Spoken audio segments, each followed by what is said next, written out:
একের পর এক রেকর্ড গড়ছে চুয়াডাঙ্গার শীত।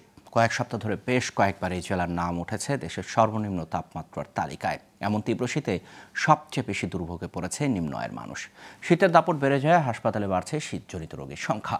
চিকিৎসকরা বলছেন, মানসম্মত খাবার ও পরিচ্ছন্নতার উপরে নজর দিতে হবে, পাশাপাশি গরম পোশাক পরে যেতে হবে বাইরে।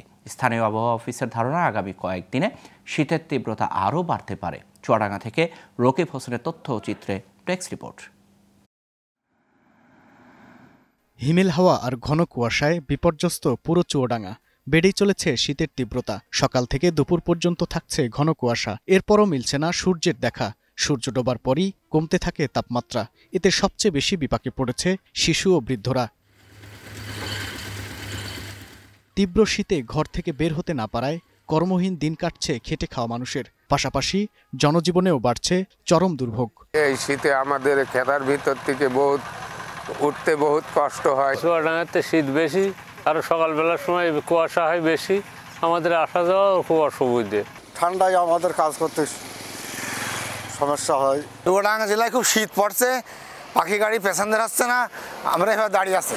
হিমেল হাওয়া আর ঘন কুয়াশার কারণে হাসপাতালে বাড়ছে রোগীর সংখ্যা। এর মধ্যে শিশু ও বয়স্ক রোগী বেশি।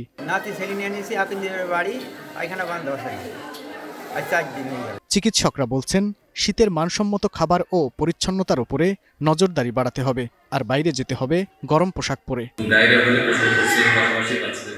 অবশ্যই খাবার স্যালাইন খাবেন এবং ঠান্ডার সময় একটু গরম গরম খাওয়ার চেষ্টা করতে হবে।